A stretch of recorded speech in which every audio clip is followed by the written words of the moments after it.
Okay, ready when you are. Hi, everyone. Welcome to today's Hinckley Forum. My name is Jack Jowers, and I'll be acting as host for today's conversation. The Hinckley Institute of Politics is a nonpartisan institute at the University of Utah. The Hinckley provides an array of transformative experiences for students in their internships, forums, and classes. Hinckley forums seek to foster public discourse and civil debate on the most current and pressing issues, bringing in local, national, and international thought leaders. We'd like to thank our media sponsor, KCBW, for recording and rebroadcasting our forums as part of the Hinckley Radio Hour. Today's forum is Police Use of Force Reform, Problems, Policies, and Practices. We're pleased to be joined by panelist Jessica Miller, a reporter at the Salt Lake Tribune, and Scott Mortgos, captain at Salt Lake Police Department Training Division, lead scholar in the National Institute of Justice. And today's discussion will be moderated by Mara Carabello, president and founder of the Exoral Group. If you have any questions today and you're tuned in online, please enter them into the YouTube chat. And with that, I will turn the time over to Mara.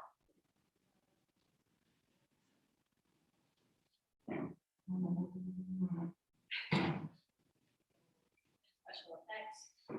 To begin, I'm very pleased to be here today. This is a current topic, a perennial topic, and a very important topic. And I want to start by giving a shout out to the panelists who are so interesting because they are both, I would say, students of this in that they've done tons of research and they have a long academic or research history, but they're also both applied. And I love when we have applied panelists because there's that little bit of practice. And when we talk about particularly use of force and when we talk about things with the police, I think that element of having experienced it in a real way becomes really critical to how we look at information and solutions. I'm going to start pretty broad. I'm going to ask a series of questions, and then we'll have plenty of time for a question and answer at the end. And I might sneak around sometimes. I'm asking about, is that okay? I won't get out of the shot or something because I'm a little behind you. So I'm going to start with a really broad question of what should we know about use of force. So we're going to keep diving deep, but I'm going to ask a really broad question of what should we know about how Utah police use force. I'm going to start with Jessica.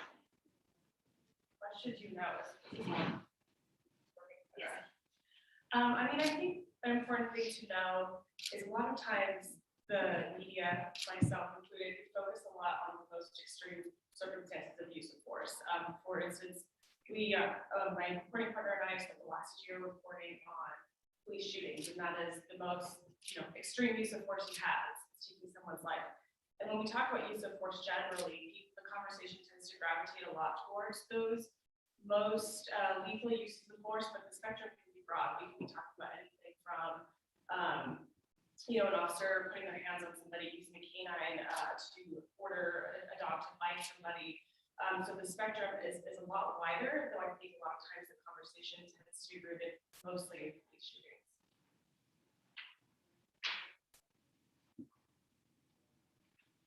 Is this on? Okay.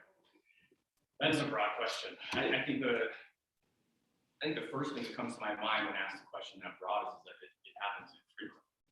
Use of force in general is a very, very small part when we're talking about how officers spend their time as far as what their job function is, even though it certainly garners a lot more attention than one would expect if we're just solely looking at the amount of time an officer spends throughout the day doing what they do. The best estimates that we have are about 1.5% of all interactions, and we're talking around 60 million interactions a year in the US. Anywhere between 1 to 1.5% of all of those interactions result in any sort of use of force. In a very, very, very small minority of those uses of force are legal force. So it is an infrequent occurrence, much more infrequent than I think a lot of people realize, and I think the polling would certainly back that statement up. And with it being such an infrequent occurrence, it can be difficult to study can be difficult to study just because it doesn't happen all that often, and there's a small sample size to learn things from. But that doesn't mean we shouldn't be looking at it. I know in Salt Lake City, about 1% of the calls that we respond on end up in some sort of use of force. That aligns with the national statistics on that. So it's a very infrequent occurrence, but it garners a lot of attention in the public's mind talking about this. So I like that you started out with data. I'm gonna deep dive into data on all things police, because I think that is where a lot of trends are going in terms of problem solving and how we're going to break down. So let's start with data, and then I want to talk about some tactics. So we won't move into tactics yet, but tell me a little bit about what information do we have, what do we need, where are the gaps in that. One of the things that the asterisks I'll add to the sort of number of reported use of force is they're reported, right? So, and when I talk about, I think one thing that's important on policing, it is a relationship between the community and the police. So the onus doesn't live on either side, in my opinion. I think it lives on both sides of that. But what information in Utah do we currently gather? What data do we currently gather? Where are the gaps in our data? Because one of the challenges as you look at anything in police reform is reported data may be different than actual data. How do we bridge that gap? So I'm going to start because you spend a lot of time in the data gathering. So as far as what we know in Utah in general, I would dare say very little. As far as in Utah is not an anomaly when it comes to what we do or don't gather with criminal justice data, and specifically here we're talking about. We don't have a centralized criminal justice data repository at the state level. And so we're left with this decentralized system where anyone from the outside looking in gets what a department or a city decides to provide. Now, Salt Lake City certainly isn't perfect, but I would argue we're probably at the forefront in the entire state when it comes to collecting and making public data. We have an open data portal you can go to right now if you want to look at, and it breaks down how many uses of force we've had and what kind of forces we've had, what kind of force we've used over the past, however many years we have it up for, current crime statistics, right? Again, we're not perfect, but we're certainly at the forefront of Utah. But again, I would say that's the exception, not the rule. What I would like to see, we shouldn't have to rely on media professionals to collect this data for us, right? It seems crazy to me that the government sends out its employees to do certain things. And one of the things that they ask police officers to do is use force in situations where it's warranted. They should be collecting that information to be able to understand when it's going on, why it's going on, how it's going on, and then start that conversation with the public, which I agree is a two-way street. The one other thing I would add is that it can't just be about policing data. I think a lot of times we focus on this very small part of the criminal justice system, which we call policing. And again, I would argue that other components of the criminal justice system have much more influence and sway over people's lives than police do. I'm talking about prosecutors, I'm talking about the legislature, I'm talking about courts. And as far as data collection goes on decisions being made at those levels, I'm not aware of any in Utah. Again, you have to look at the system as a whole, not narrow down on one specific component of it, because then you're lacking this broader picture that certainly interacts with the small picture we keep wanting to talk about. Yeah, I guess what I would add to that, as you mentioned, there are departments that are doing great data collection, but as a state as a whole, there's very little. A couple of years ago, there were a record number of police shootings in Utah. The Attorney General's office wanted to study this issue, and they didn't know how many shootings happened in a year. And last year, they didn't know how many shootings happened in a year, and they don't know where to get that information. There have been several times where the AG's office has come to us, the Tribune, and asked us for our database or how we got the records. But it's really hard to do. Data collection is a very difficult thing to do when you're outside of the agency, trying to get information from within the agency.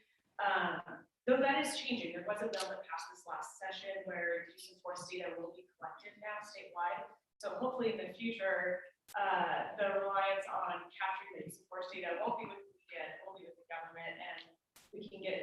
better picture, because, it's really, really hard just to get police shooting data. It would be impossible for a team of reporters, given our current staffing levels and the challenges that we face in our industry, to be, collecting data on all uses of force beyond just the police shootings, which is a very small fraction of policing in general. I'm gonna stay on this topic for a minute, because again, you see so much answers in this area saying, oh, we need research, we need more data.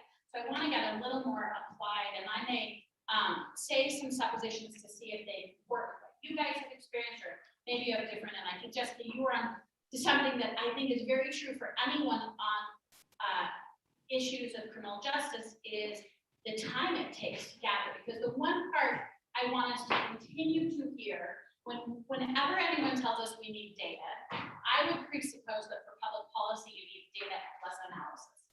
Statistics are one thing, and often what police departments give you are statistics.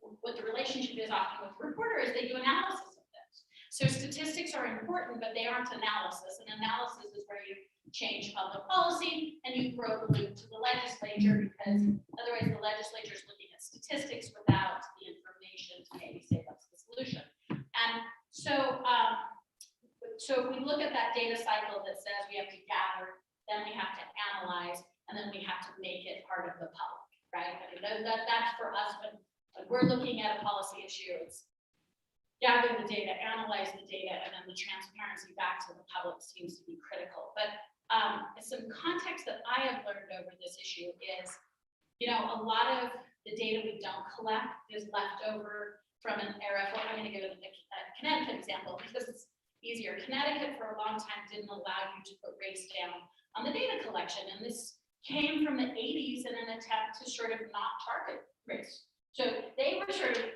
over here 25, 30 years ago with a different policy platform, and they weren't gathering it not for a nefarious reason, but for, in fact, a reason that maybe limits its lack of gathering now. So getting, as Jessica and her team have done, incredibly granular is where you start to say, gosh, what data is missing.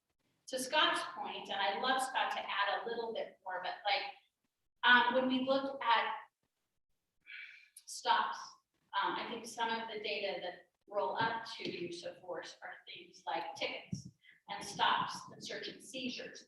They in and of themselves aren't use of force incidences, but there's a relationship between how the police interaction starts and maybe prevention towards escalation. And so what are you seeing in terms of often we have overarching rolled up statistics, but we are not collecting. So I'd be interested in when use is used, why it's used, search and seizures. Scott, what would you like to see added to what you're collecting in terms of just staying on the data part to help with the analysis part? So that's a great question. I'm a data guy, Yeah. So I want it all, right? But I think that, and I have met very, very few people, particularly in the practitioner field that I work in, that are against collecting this data. Right. They want it as well. They want to make informed decisions. They want to be able to put this information out. But the inherent problem there is that we all say we want this, right? Okay, where are the resources and funding to create this system where we can collect all the data we want, provide the analysis for it, and then present it in a way that is digestible to people that might not be experts in the field? That takes a lot of resources. Resources municipalities often can't provide. Resources the state isn't providing to municipalities or counties, even though they're requiring statewide data collection of certain aspects now. Until the funding and resources are built within the system itself, at the level where the data is being collected, we are going to be constantly disappointed. It takes money, and I know it's hard to hear because everybody doesn't, everybody's like less taxes and giving everybody less of the money. I completely understand that, but at some point we have to realize that this is where our criminal justice system is. We're talking about policing, prosecution, public defense, whatever. This is where it is. This is where we want it to be. I don't disagree. I know very few people who disagree. Where are the resources to get it to that level? And that is where we are currently lacking immensely to be able to get our vision to where we want it to be. Great. Do you want to add anything? I mean, I guess I was obviously not the government, but we've been doing, data collection, and I think what it says about resources, that even apply to us as well. The Tribune has been tracking police shootings for 10 years, and it wasn't, and we had rudimentary data points, but there were things just like the address of the shooting we didn't have, and even that is going to be really hard to get because, if you're following some guy on a shootout 915, like what is that address? Like some big data points you think are really easy are not. And it wasn't until we were able to partner with Frontline, and that comes with an influx of resources and people and money to get records and to analyze that we were able to expand the database to what we have now. And even now, I think there's times, I think it was Ian might have said, it would be really great if you had the time of day when the person was shot. It's like, oh my gosh, of course, yeah, that would be incredible, and we just don't have that yet. And so it's like even when you think you've got this really great deep analysis, there's always another data point that you could do if you had like a little more help or a little more time to get it done.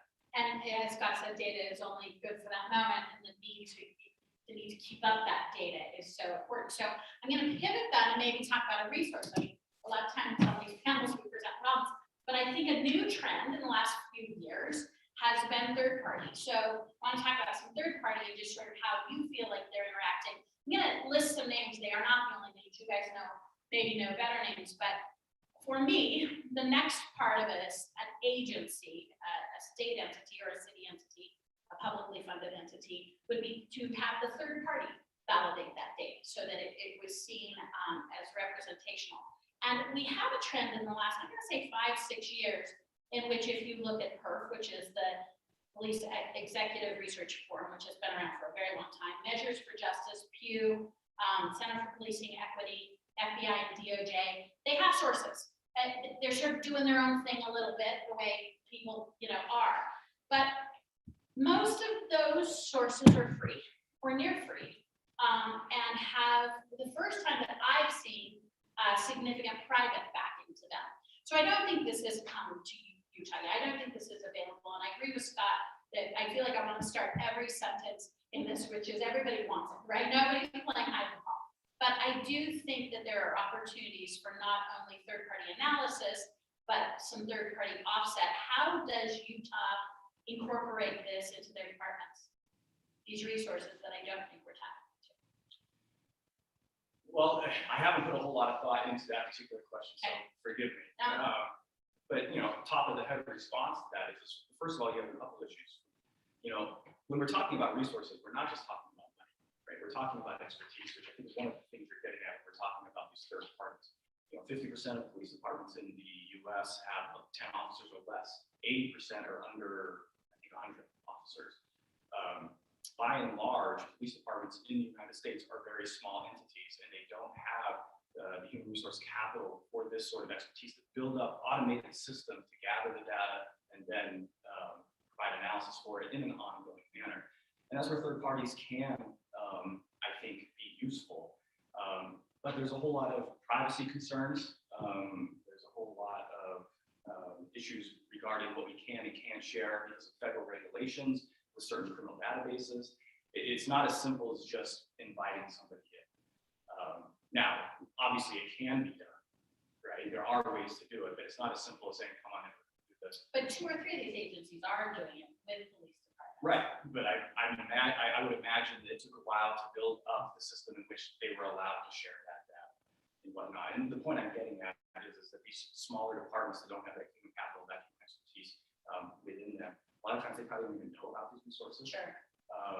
And even if they did know about these resources, their technological infrastructure might not be to the level where they can even provide the data that the third party wants to be able to provide an analysis for.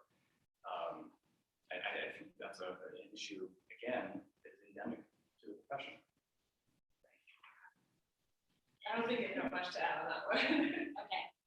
So I might switch gears from data, although again, I'm going to say that as we continue the conversation, I think that data and analysis of that speaks to maybe where solutions are that aren't tried and true. So I want to move on to something that is a little tried and true, and here you're thinking about where does training fit in, particularly with use of force, but actually in general, where does training fit in? What do we need to do to fill those gaps? Jessica, I'm going to start with you. Gosh, that's a good question. And this is one of those times where I wish I had my reporting partner with you, because she has been going to post, so she's been at the training and she knows a lot more than I do about it. I know as we talked, the most recent story that we published was about racial minorities who were shot at by police. And there are some experts who we spoke to who said, you know, that the implicit bias that we all have is something that maybe you can't train out of, and maybe training isn't enough. And so they've offered other solutions that isn't just training to maybe just reduce police encounters with people, you know, stop doing as many traffic stops, or one expert had suggested have more unarmed police officers, which is kind of a controversial idea. And so I think that in my experience covering this discussion, locally it seems to always go back to training. We need more training, we need more training. But some national experts are saying that maybe that's not the exact right fit. So I have a few thoughts on that particular question. So Jessica, right there. I do think training is a vital component of policing. You know, we have high expectations of officers, and we hold them to those high expectations. Yet, if we're not training them to meet those expectations, are we really being fair to people that we're asking to go out and do a very difficult job? And I don't know how you can say you are if we're not providing that training. But I think I mean, I can't speak for any other agencies. I'm not speaking for my agency specifically, but obviously we try to incorporate the latest evidence-based strategies into our training. We try to do it as frequently as we can. But even in a large agency like ours, with the resources that we have, again, the problem that I think we keep coming back to is that we have not built the policing system to allow for the types and amount of training that are required for the expectations people have. We staff police departments to be able to just barely meet the call volume. Some might argue we don't staff it even enough for that.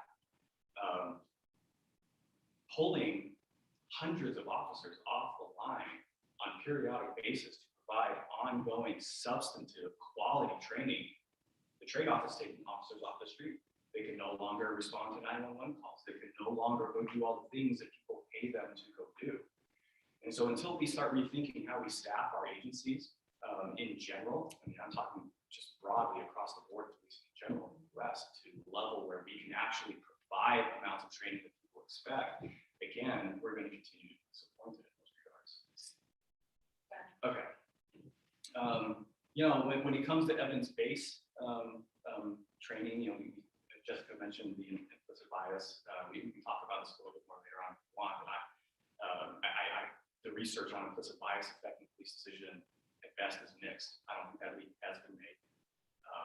And the most robust research done so far on implicit bias training for police officers, NYPD, found zero effect on behavioral outcomes.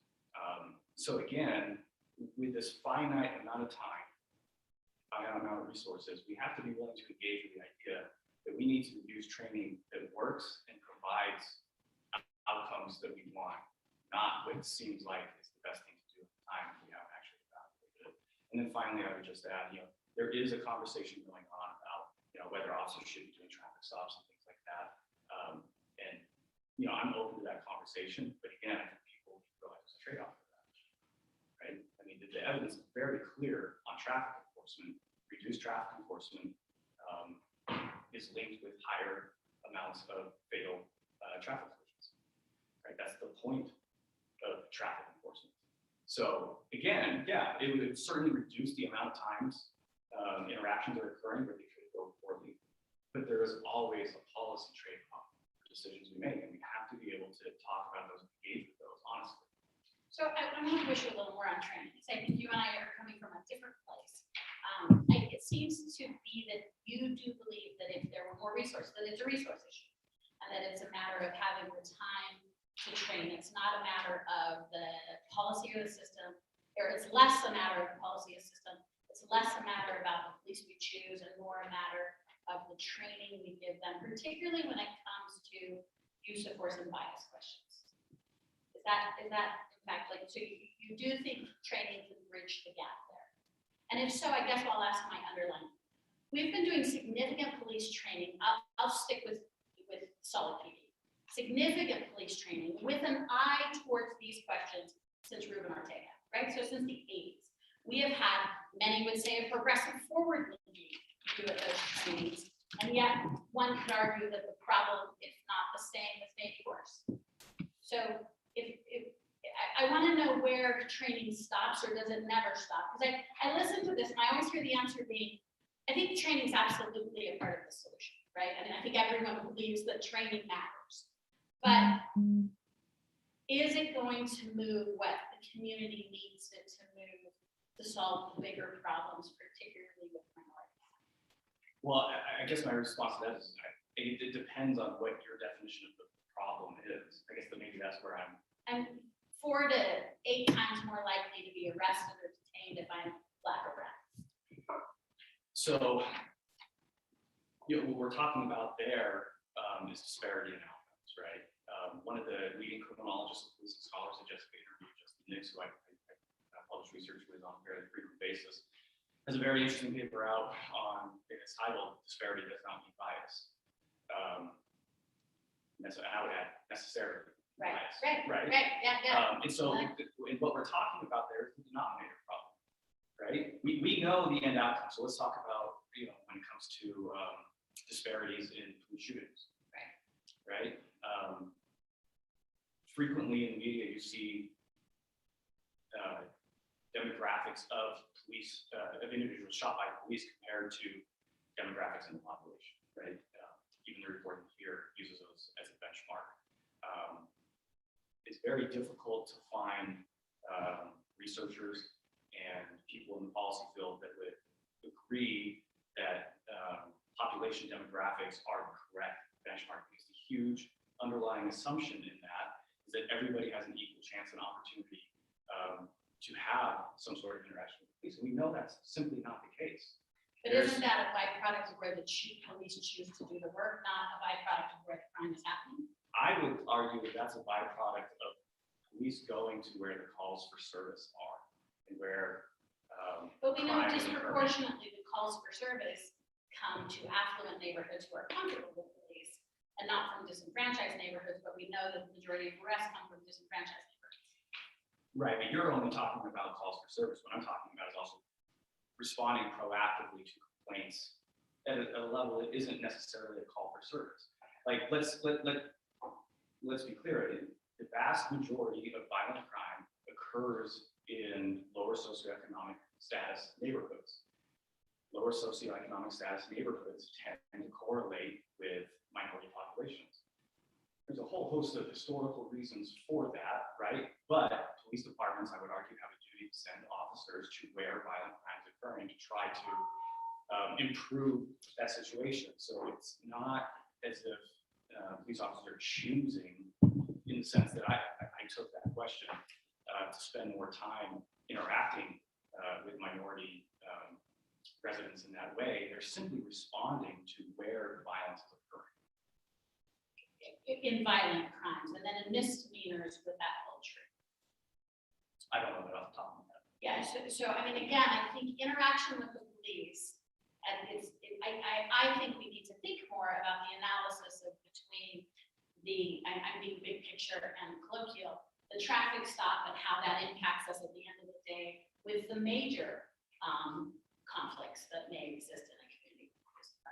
Because I would venture that a lot of the thought now is that these banal or misdemeanor traffic, this level of interaction is leading or has a corollary between that and perhaps some of the escalated actions. And like I said before, I mean, if we want to have a discussion about whether we should be in the traffic enforcement business, I think that's a discussion to be had. I certainly have my own personal opinions on that, but that's an open conversation. My only point is that we need to be clear-eyed about the trade-offs for that. Right. Lower traffic enforcement is associated with higher fatalities. You're also going to have more people driving around without insurance. And as you know, so we'll go back to data, that's a refuted claim. Sort of I would show you evidence and then you would show me not. So I don't want to stay there, but I want to stay more on the policy should departments be curious about this? There should be policies be, so should departments, I'm gonna switch the conversation a little bit to, let's start talking about change in the system.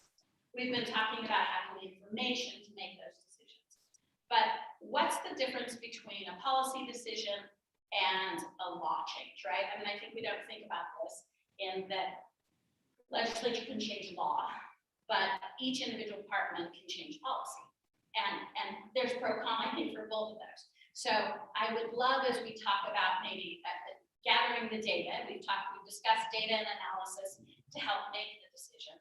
But I would love some pro cons from you guys about when should law be used? When should it be enacted from the legislative body, be that the city council or the legislature? And when should it be policy changes from the department itself? And they could be categories. I mean, I'm not talking about like perhaps specific, but what are the pro cons of both ways to change systems, to codify a change in the system? Gosh, these aren't questions people ever ask me, right?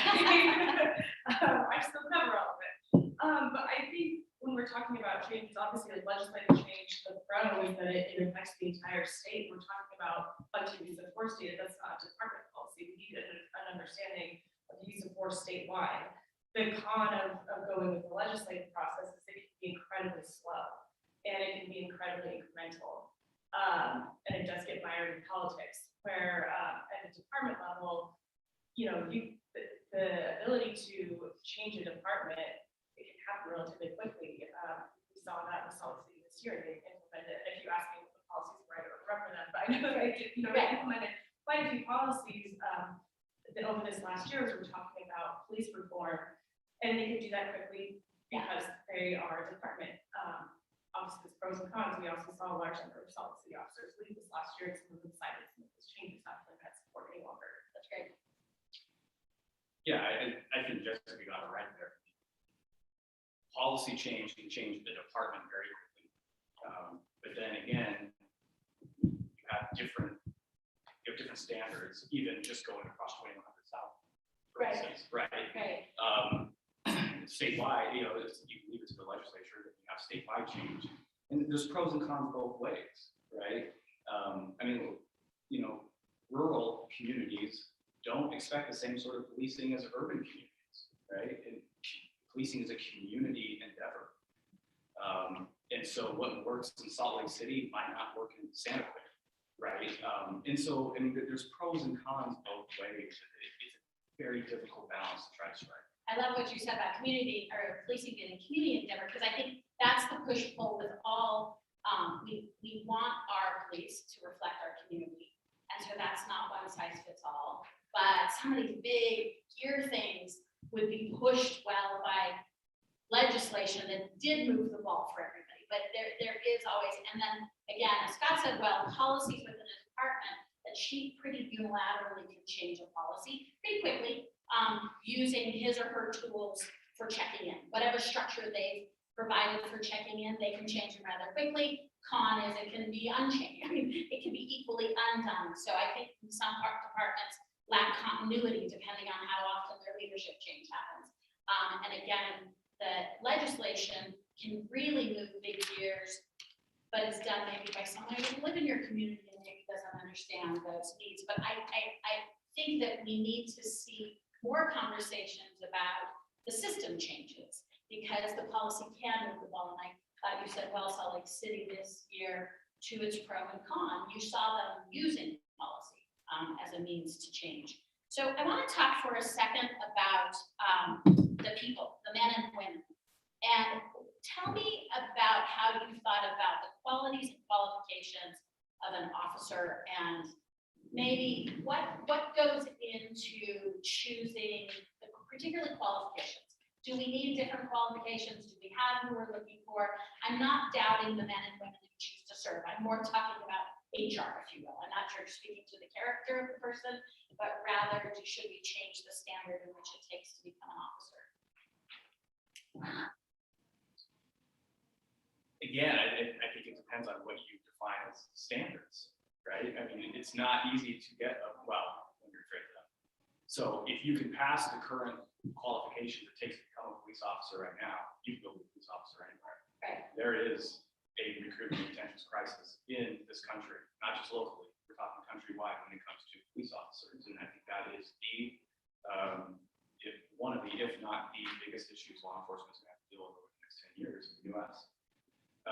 But it's not as simple as putting an application and having an interview, right? You have to show up, you have to pass a fitness test, you have to do a thorough background investigation, you have to take a psychological exam, you have to have a psychological interview, and a few other steps that one has to go through before you even get to the point where you have an interview with the chief executive of the agency and they decide whether they're going to hire them or not. So as far as making sure we're keeping people out of the profession that shouldn't be in the profession, right? They don't have the right personality for it, or they have issues on their background history, convictions and things like that. I think the system currently does an adequate job at that. When it comes to attracting different people and maybe changing who we want to attract, I mean, police departments are institutions. They're slower to change than society is typically, right? Just like any institution is. So if we want to start seeing different people in policing, then we need to start thinking about, okay, well, how are we testing for the characteristics we want rather than keeping out the characteristics we don't want? What the answer is to that, to be honest, I don't know. And it's like, especially right now, it's not as if we have people pounding on the door to be police officers. We do not. And so we're left trying to do the best that we can when it comes to getting enough officers to serve. I think that I would add it's less about recruitment, but I think that once the officers get into the profession, there's a real gap of accountability. When you find the bad apple, you know, like I said, it's just pull bad apples. But you know, all an officer has to do is quit their job and the internal investigation ends, and they can go work somewhere else. All they have to do is give up their post certification and say, I won't be a police officer anymore, and that ends it. And that's anything from, you know, lying to, there was a case I covered where a police chief in Utah was accused of raping someone, and the investigation ended because he gave up his post certification. So I think that there's a real gap in accountability once the officers are starting to work. So just maybe for context there, Utah, I think, started drafting a law around that reciprocity and universal database of officers who had had files opened or internal affairs complaints in which you would live on a statewide system. And if you were considering hiring this officer, you could go to the protected, I mean, it was within law enforcement, you could go to the statewide system and go check it out. It was largely based on the assertion or the data that says there are just a few bad apples and inevitably they probably have internal complaints. And the current system in Utah, as Jessica suggests, is that you could leave an agency, you could go to another agency and apply, and it is on the individual to tell you what their history is. And it is on the hire, and often, sometimes the hire will call the other agency and say, hey, what's up? But often, as Scott pointed out, they really need people, and sometimes they're just filling positions, and if they have what is qualifications in terms of physical fitness and years, they'll sometimes put them into a system and not check the internal complaints. Do you want to ask that? You don't have to, right? No. Okay, I didn't know if I was interrupting. So the notion of retention, do you think we should focus? Some of the statistics you see that officers who join the force later on in life and later on, just the students, later on was defined as 21 years old or so. It's a relative term, not later. But the people who were 21, 24, 25 tended to have better service records, use force less, females tend to use the force less, and education levels seem to have some indications about their interactions with the public in some studies. So it's a pretty heavy lift to move to a different criteria, but do you think that that is worth a continued community discussion about those kinds of qualifications, age and education in particular? I would love, right, to have a system where we can have qualifications where you have to be this age and this level of education across the board. Like if you look at some other countries, they have police colleges that you go to, you basically graduate with it was an undergraduate degree in Right. policing, Right. and then you work as a police officer. Quite honestly, I would love to see a system like that in the United States. I just don't think it's currently possible with the current state of trying to get people to be police So officers. we haven't traditionally been grossly underfunded in Utah. Not grossly, I'm not suggesting you're flush, but we haven't, I mean, we, as you know, we're the best run state in the nation. And traditionally, we have, and traditionally SLCPT has been largely funded. I mean, as opposed to looking at communities that are in real need. So couldn't we rise again to the occasion? I think we have had, but we have more issued enrolled police openings in SLCPT than we ever have in Salt Lake's history. And we have more active, I know you want more, we're about 50 shy of our enrollment, but this is more police than we've ever had. So isn't there room here to aspire to whether it is training or whether it is changing qualifications? Isn't Utah and Salt Lake City in the position and has the support of the community and relatively good tax basis and funding for a growing economy? Is it possible? Yes. Will that decision be made? I don't know. So I want to switch then and talk about leadership. What do you do? I'm asking you to speak broadly. This is a theoretical discussion about what do you do when the leaders of police agencies are not rising to the occasion, or the elected official that they're associated with is rising to the occasion. When it comes to police interaction and when it comes to this moment in time. One of the interesting statistics, at least it was several years ago, I don't know if it's still true, but the average tenure of a chief in the United States is about 2.5 years. So I look at that and think, whoo, they are often used as the fall guy. You know, if I'm taking their position, I'm like, wow, clearly they're often used as it's her fault, let her go. So there's that side of the coin where they can often be unfairly or fairly used as the reason to move along a tough public issue. But then there are also, and I'm going to point to Jessica's observation about bad apples, there are also police chiefs and mayors who are sort of going along to get along with the system. There is a blue line, and both of those conditions exist. So what do we do when we lack leadership at the chief level, or the mayoral, or the governor, or the, whatever it may be? And you guys don't have to be like literally giving advice. Everyone on this would be like, I'll take a pass on it. But what you guys have dealt with this. You probably served under several chiefs. Jessica, you've been observing the system for years. It's a big question, so don't feel the obligation to have a buttoned-up answer, but what do we do when we lack leadership at levels like this? I have to go first. That's a big question, and honestly one that I don't know if I've really thought about, because I've never been in a position to be an officer who's had to work under that leadership, right? It's really easy for the media to come in and look at the lack of leadership or look at some problems. I think as you kind of mentioned earlier, one thing that's lacking a lot is transparency. Chiefs can come and go without the public knowing why. They're at will employees, they can be let go pretty easily, and the public never really gets to understand some of that conflict that was happening. So I think that that transparency is incredibly critical. I think there was a couple-year period where, every couple of months there was some Utah chief resigning or retiring for some reason. And sometimes it was just, they've had their 30 years in and they're done and they don't want to do this anymore. And then there were times that, like you mentioned, with that police chief in Provo, where he said he was moving across the country because his mom was sick, but it turned out he was accused of raping somebody. And we didn't have that transparency initially. And so I think sometimes the media tends to come at it thinking everyone's going to be like that Provo chief because it's very mysterious and lacks transparency. So I think inviting the public to be more of that process to understand,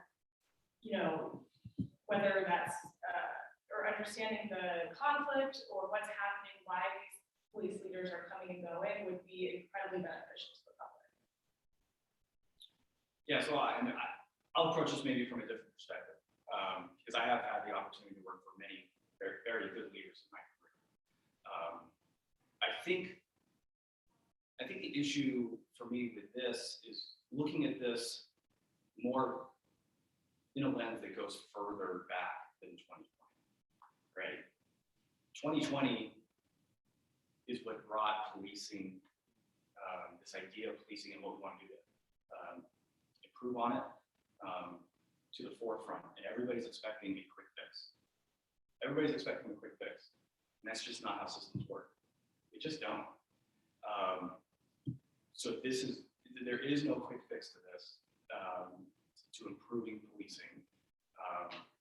Cities and municipalities need to be incrementally increasing their police forces as populations increase, as demand for services increase.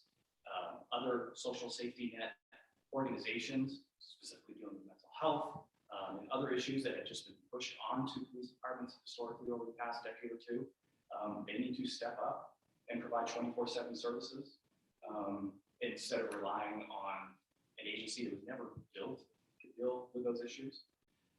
So again, it's one of those things where we point to, say, leadership or these other specific items and think that, well, if we change this, we'll have a quick solution. From my vantage point, I don't think there is a quick solution. You need to think about this from a systems level and make incremental change.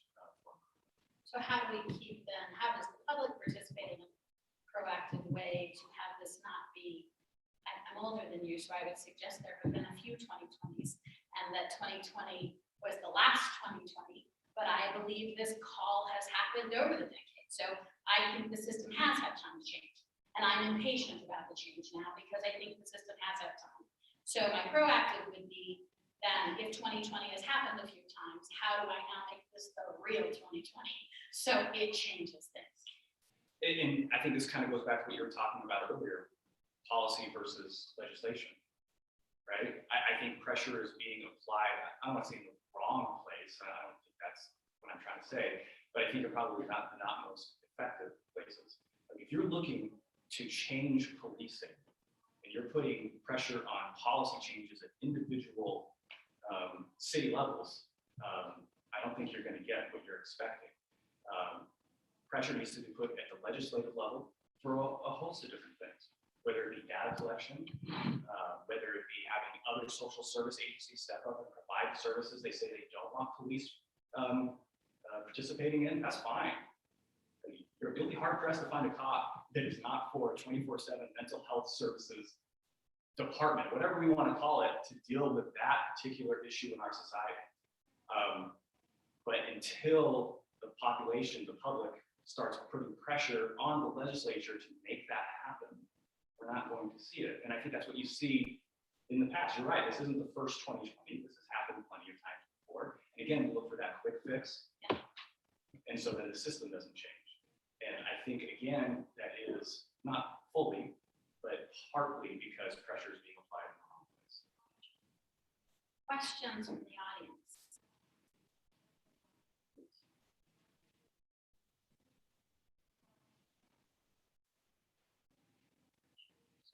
I'll keep asking. We have some YouTube questions in here. Someone actually did just ask about what Scott was just talking about. While training is important, Sheena says, what are your thoughts on alternative to police response to crisis intervention, mental health crisis experts, and so on, that don't require police or use of force? So maybe just talk a little more broadly about that. Sure, and that's a difficult question, and by no means do I have the answers for this. I mean, and anybody that says they have the answer, you probably shouldn't listen to. But again, I'll go back to what I said and then probably give a little bit more based off of that question. You'll be hard pressed to find a police officer that says, yeah, I want to be dealing with mental health crisis. And we're the right agency to do it. Most people that I know in the profession are all for having mental health department of safety, whatever we want to call it, handling those situations. But there's a couple of problems with that. First off, we don't have a system set up to handle that 24/7. So at 3 a.m. on a Saturday night, that's what gets called the cops. So until something is in place, we're still the only agency at that time that can deal with it. And to further complicate it, Salt Lake City has really pushed the needle when it comes to involving social workers in policing.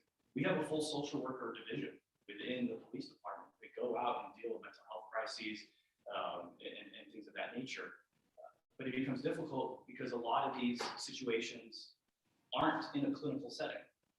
They're not a social worker or a therapist sitting down and asking somebody how they feel about whatever issue they're currently having that day. Somebody's literally in crisis. It's a volatile situation. Sometimes they can be violent, sometimes.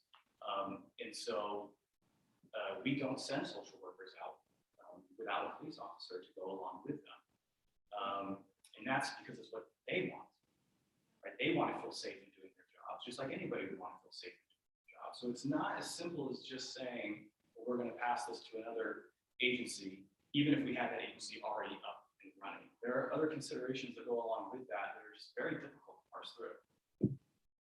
I think to add to that, I can't tell you how many family members I've talked with who they felt they had no other choice than to call the police when their loved one was in crisis. They didn't have a system set up and they needed help, and that's what you do when you need help. You call the police. And so clearly there's a need here to have more mental health services. There was one woman in particular I spoke with who the police shot and killed her husband, who she called said he was suicidal. And as her family's going through this grief process, her kids need help. Her kids are in a mental health crisis now because of, they're dealing with this aftermath of their father's death. But even, she is a nurse, she knows all of the things you should be doing.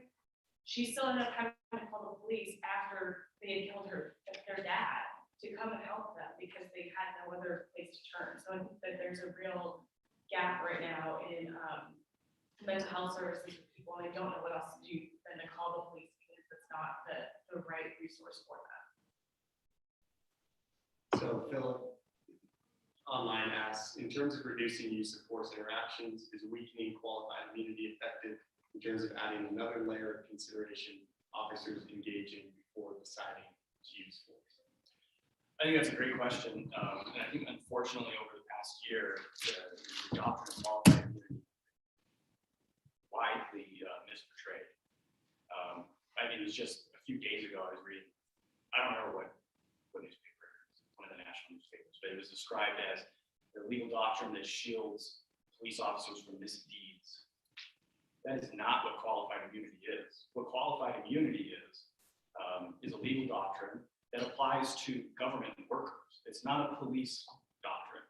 It is a government worker doctrine. It applies to teachers, public health officials, across the board. It basically says, we are not going to hold you, government worker, responsible if you violated a constitutional right that was not clearly established at the time that act occurred.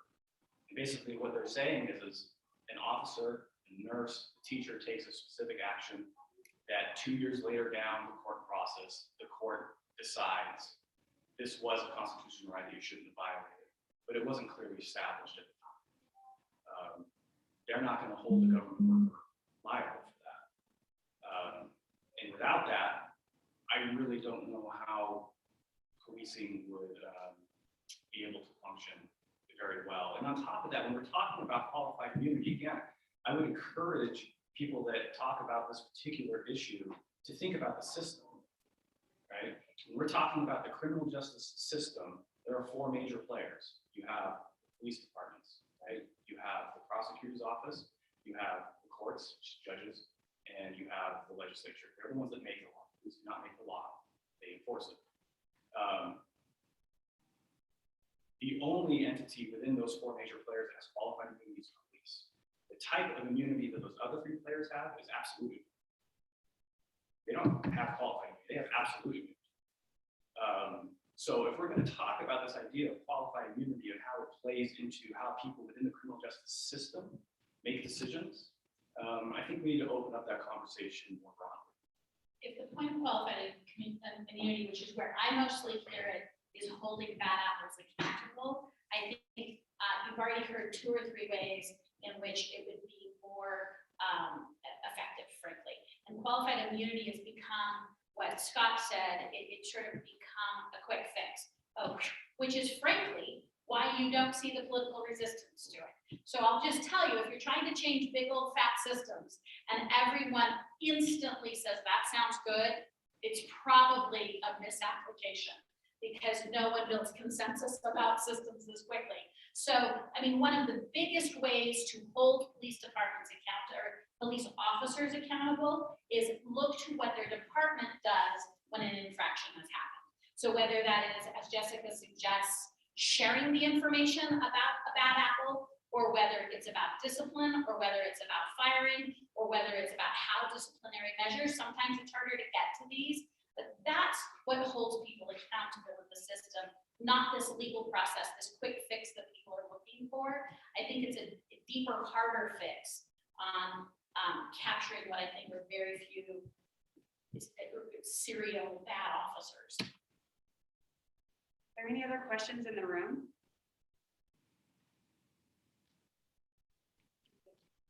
So I will say, I think this has been so helpful in that we've been able to get a little past the headlines on this really tough issue in which there aren't quick fixes and answers. I want to thank the panel. I do think that there are amazing agencies.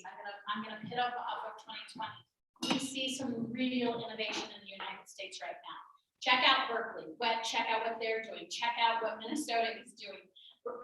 We have a city in the United States that's completely getting rid of half of the services. Now, I'm not suggesting that's the answer. I'm suggesting that innovation is happening in the United States. There are third parties that are looking into this issue. So I do think there are resources out there. And I think the expectation that Utah has always done well is to embrace innovation and change, largely because our populations are controllable. We don't live in systems. I mean, New York PD is, I think they have more officers than we have citizens. Like that, they're a bad, big old Mount John. Like they're like Not that many. 200,000 or something. I think they're And so and so we can make change. And I would say that on this issue, we should feel optimistic if we can petition, particularly our elected officials, who we have a relationship through an election process, that there is innovation going on and technology has really bridged the gap with some of the concerns we have. So I'm sort of feeling like this is a heavy issue that has been with us and so multidimensional, but we are seeing different changes and we're seeing systems that are approaching policing and the community aspects like we've never seen before in the United States, and that's hopeful. They're few and far between, and the onus is on Utah maybe to be one of those early lean-in adopters and making change. So this has been really helpful, I think, for what the forum intends to do, which is spur thought and give some really great advice from some experienced people. So thank you for joining us.